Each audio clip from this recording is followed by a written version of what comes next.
It was surprising when they found an old handmade ladder going down into a dark, water-filled tunnel. Who could have been there before them? This single discovery ignited a flurry of questions and possibilities. Let us see what happens next, because what they find will change everything. The Golden Trail began with the discovery of gold in the water. This wasn't just an exciting find, it sparked genuine hope. Could more be hidden in Oak Island's depths? The search area widened immediately. The Lagina brothers, Rick and Marty, started to believe that gold might even be found near the trees on the island. Their hearts raced, each beat echoing the possibility that they were closer than ever to solving the centuries-old mystery of Oak Island. But the next discovery would reveal something far more dangerous than just buried treasure. As they explored further, the brothers came upon that same old ladder, now clearly leading into a dark tunnel beneath the water. Could this be a clue left behind by treasure hunters long ago? Or was it something more? Local legends whispered of a terrible curse, one that had taken lives before, and chillingly claimed that one more person would need to die before the treasure could finally be uncovered. Despite these ominous stories, the team remained focused and refused to give up. But the real question loomed: would the curse strike again before they uncovered the truth? As the episode continued, Paul, one of the team members, could hardly contain his excitement about the next steps of the search. Marty, ever the leader, asked if the team was ready to bring in the drilling rig. The team gave an enthusiastic yes, and everyone prepared to face the challenges ahead. They were particularly interested in a spot identified by two experts, Dr. Spooner and Dr. Michelle, who had been testing the water around the area. These experts pointed to a specific zone west of the garden shaft, which they called the blob, suggesting that the treasure could be hidden within it. As the experts narrowed the search, they focused on a smaller, more concentrated zone within the blob, jokingly naming it the baby blob. With a detailed map in hand, the team theorized that a tunnel 95 feet below the ground might lead directly to the long-lost treasure. Eager to test their theory, they prepared to start drilling with their sights set on the baby blob, hoping it would hold the key to the Oak Island mystery. The rig was ready to dig into borehole DN 11.5, and everyone's excitement built to a fever pitch. Could they finally be on the verge of discovering something monumental beneath the island? Charles Bockhaus, Oak Island's historian and a key figure in the ongoing investigation, stepped forward to lead the drilling. Meanwhile, Marty prepared to inspect the garden shaft, which had recently seen significant progress. The team had removed piles of dirt and water from the old shaft, reinforcing it with wooden beams. They were now more than halfway to their goal of reaching a depth of 80 feet. With every step forward, they felt themselves drawing closer to uncovering more clues about the island's deeply hidden past. Marty's descent into the garden shaft led to an incredible discovery. There, deep below, he found the same old ladder, hand-carved and astonishingly well-preserved. Marty couldn't believe his eyes. This was solid evidence that someone had been in that shaft long before them, possibly centuries ago, searching for the same treasure. The team began to wonder, could the person who made that ladder have also hidden the gold they were seeking? Could this simple wooden structure be the key to unlocking Oak Island's centuries-old mystery? Meanwhile, at borehole DN 11.5, the drilling continued. Everyone's attention was fixated on the rig as the team drilled down between 78 and 88 feet, inching ever closer to their projected target. Suddenly, a loud grinding noise pierced the air. The drill operator stopped immediately and measured the depth. To their surprise, they had broken through something. It was an open space, about 1.5 feet wide. Terry, one of the team's geologists, waited anxiously for answers. Had they finally found a void, a tunnel, or perhaps something even more remarkable? The drill operator confirmed they had hit an open space, 90 feet below the surface. The team quickly paused operations to figure out the next step. Charles contacted the Lagina brothers immediately to inform them of the discovery. Rick, thrilled by the news, rushed to the site. What had they uncovered in this hidden pocket? Could it be the treasure they had been chasing for years? When Rick arrived at the site, the drill operator explained how they had broken through an obstruction and entered a mysterious void. The team started to speculate. Could this be part of a tunnel? Their excitement grew as they realized that this discovery aligned perfectly with other boreholes they had drilled nearby. To find out what lay inside the space, Marty decided to take a core sample.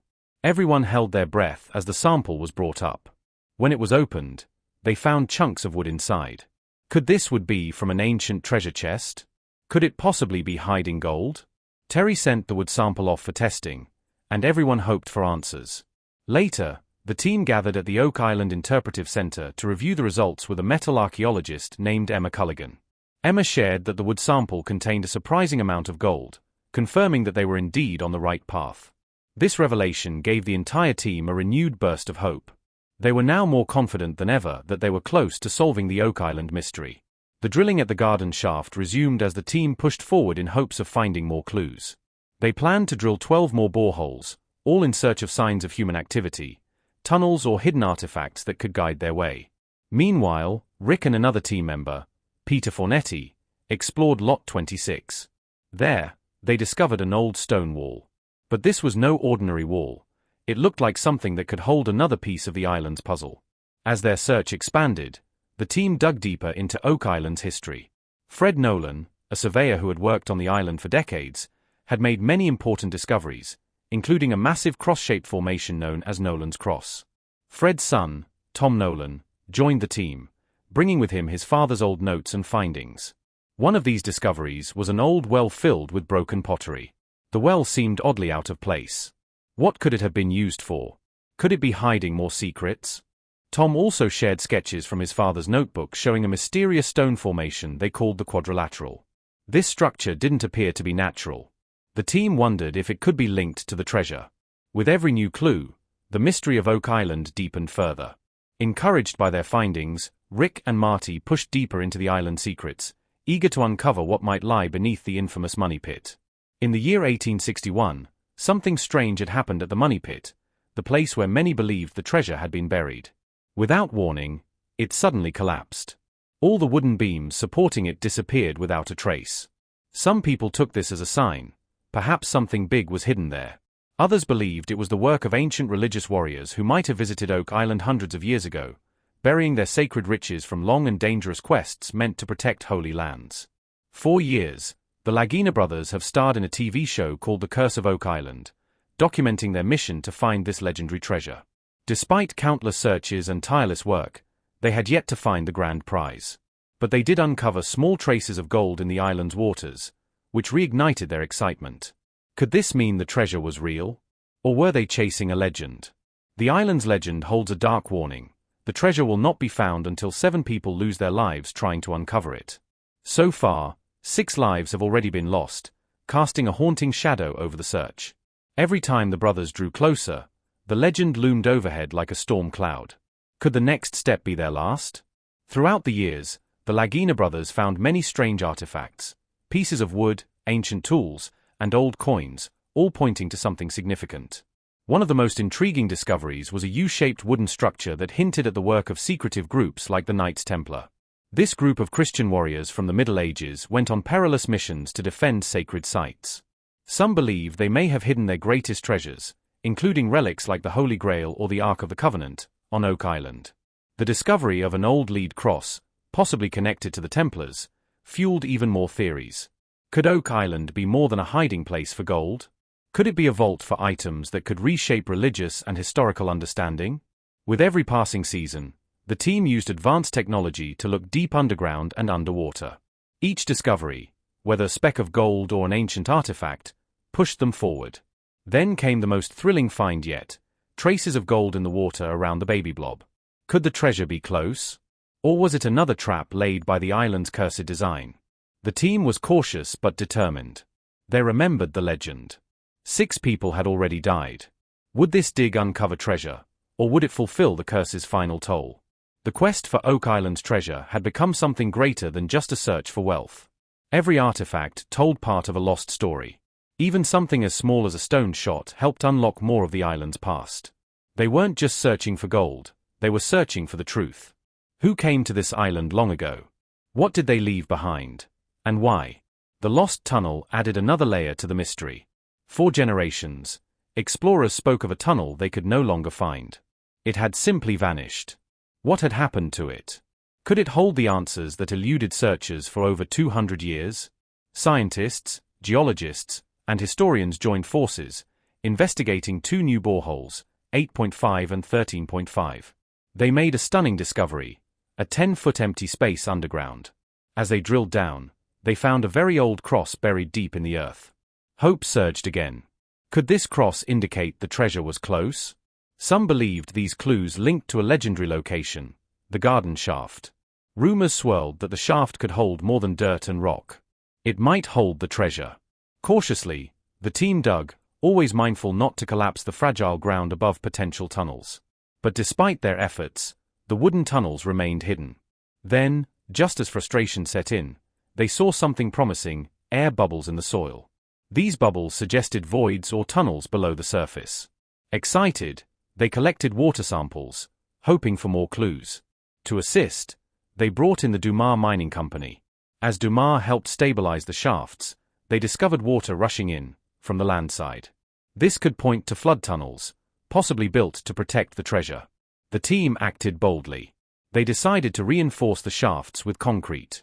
It would take months, but it could be worth it. After so many years, what if the treasure was just beneath their feet? Dumas reassured the team, after the renovations, exploration could continue under safe conditions. That was vital. Oak Island's ground was unstable. Tunnels could collapse without warning. Yet hope remained strong. Could they be standing just above hidden wooden structures? Could they finally solve the mystery that had baffled explorers for centuries? For the Lagina brothers, it was more than treasure. Each discovery revealed a piece of forgotten history. Whether gold, relics, or simply a lost ladder, each clue brought them closer. They were digging not just for treasure, but for the truth. And perhaps, they were the ones destined to finally bring Oak Island's secrets into the light. As winter gave way to spring, and the waters around Oak Island began to thaw, the team wasted no time returning to their dig sites. The haunting call of unfinished business echoed through every tree, stone, and ripple in the bay. No longer was this merely a treasure hunt, it had become a generational mission, a living legacy of those who had searched before and those still risking everything to find the truth. The renewed efforts centered around the now infamous garden shaft. The Dumas Mining Company had reinforced the shaft with heavy timber and steel supports, ensuring that future excavations could proceed safely. Engineers worked side by side with archaeologists, using sonar mapping and ground-penetrating radar to trace the shape of subterranean cavities. What they found was astonishing. An elaborate network of voids, some suspected tunnels, others possibly natural formations, snaked beneath the island surface. One, in particular, stretched toward Lot 5, a previously overlooked area that now demanded attention. This newfound tunnel alignment prompted the team to consult with Dr. Ian Spooner, an environmental scientist who had been measuring metal concentrations in the groundwater. Dr. Spooner's results showed anomalously high levels of gold, silver, and even osmium, an element rarely found naturally in significant quantities. According to him, these readings couldn't be ignored. They weren't just natural deposits. Something man-made had introduced them into the soil and water. That something, most likely, was treasure. Marty and Rick called an emergency strategy meeting in the war room. Spread across the large oak table were maps, charts, water test results, and core sample data. Everyone present, from Gary Drayton the metal detecting expert to Charles Bockhaus the historian, agreed on the next move: triangulate the tunnel beneath the garden shaft, trace it toward the anomaly on Lot 5, and drill exploratory boreholes to intercept it. It wasn't long before Gary Drayton made another significant find. While sweeping Lot 5 with his state-of-the-art metal detector, he uncovered a coin. But this was no ordinary coin. It bore markings of the 16th century, possibly Spanish or Portuguese in origin. When cleaned and examined under magnification, a faint symbol resembling a Maltese cross appeared on its face. The Maltese cross was famously associated with the Knights of Malta and occasionally linked to the Templar Knights. Could it be yet another link in the growing chain of evidence that some powerful group had deliberately hidden treasure on the island? Soon after, heavy drilling equipment was brought in to begin boring into Lot 5's most promising locations. It was a slow and grueling process. For every 10 feet of depth, hours were required to extract core samples and examine them. Yet perseverance paid off. At 102 feet deep, the team encountered another void, this time larger than any previously found. And within it, pieces of oak wood, leather, and iron fragments were retrieved. The oak bore signs of old-world craftsmanship, dovetail joints and wooden pins rather than nails, techniques used in centuries past. The leather appeared to be a strap or binding, perhaps from a chest or sack. And the iron, rusted and worn, seemed like a hinge, possibly from a large container. Rick couldn't hide his excitement. He declared that even if they never found gold, these finds were proof enough that something major had occurred on the island long before modern times. Marty, however, was not ready to settle. He wanted definitive proof, a large cache, something undeniable. After years of chasing shadows, he needed closure. The team doubled their efforts. At night, they pored over Fred Nolan's maps again. His meticulous measurements and hand-drawn illustrations hinted at a geometric alignment of stone markers across the island, markers that some believed were intentionally placed to form sacred symbols. Nolan's cross was one of them. But now, Tom Nolan, Fred's son, presented a new theory. These markers weren't just symbols, they were directional guides, pointing toward a central chamber buried deep below the surface. To test the theory, surveyors used laser scanning equipment to align the stones and project a vector that intersected with the newly discovered void on Lot 5. The result? A convergence zone nearly 110 feet underground, right beneath an ancient tree known locally as the Watcher. This tree had stood the test of centuries, gnarled and wide-rooted, and it was said to have been a landmark for those who came before. Perhaps it had been a beacon for those who buried the treasure. With cautious optimism, the drilling began again, this time beneath the Watcher. Layer after layer of soil, gravel, and rock was removed until the drill punched through into open air. Another void. The core sample came up, and within it, more wood, a fragment of parchment, and a sliver of gold leaf. The parchment was brittle, almost turning to dust when touched, but it appeared to be a tiny piece of a manuscript. Microscopic analysis suggested that it had been made of vellum, calfskin, commonly used in ancient religious texts. Could this be a page from a long-lost book, perhaps even a holy one? This fragment reignited theories about the treasure's possible origins. Could the Ark of the Covenant or the menorah from Solomon's temple be buried here? Could the Holy Grail have made its way across the Atlantic, safeguarded by secretive groups like the Templars, and entombed within the earth of Nova Scotia to protect it from invading forces? The island had never felt more alive with possibility. Even skeptics among the team were beginning to waver in the face of so much mounting evidence. Emma Culligan, the metallurgist, returned to test the gold leaf and confirmed that its purity was unusually high, far higher than that used in most modern gold work. This gold, she explained, likely came from a European or Middle Eastern origin, perhaps dating back to the 13th or 14th century. Despite these thrilling finds, Oak Island never gave up its secrets easily. A storm moved in, battering the island with wind and rain for 3 straight days. Equipment was damaged, boreholes flooded, and progress stalled. Yet, through it all, the team remained united, driven by a shared belief that they were on the cusp of a breakthrough. As the skies cleared, a rainbow arced over the island, casting a momentary calm. Rick took it as a sign, one more encouragement to press on. He quoted his favorite line, "The treasure is in the journey." Marty nodded in agreement, but added, "We've come too far. The truth is down there. We just have to keep digging." Later that week, while reviewing seismic scan data, the team noticed a peculiar formation near Smith's Cove, an area once thought to be fully excavated. A crescent-shaped anomaly lay buried beneath layers of sediment. Intrigued, the team returned to the cove with a mini excavator. Within days, they uncovered part of a wooden platform, similar to those used in trap mechanisms designed to flood tunnels. It was yet another piece of the engineering marvel that protected the money pit and whatever secrets it held. As the sun set over Oak Island, casting long shadows across the land, the crew stood quietly, reflecting on what had been uncovered. They had not yet found the great treasure, but they had found history. They had found truth in myth, substance in story. From ancient tunnels and mysterious artifacts to bones, coins, manuscripts, and tools, the evidence was clear. Oak Island had been visited long ago by people with a purpose, people willing to construct elaborate defenses and misdirection to guard something immensely valuable. And so, the dig continued. With each new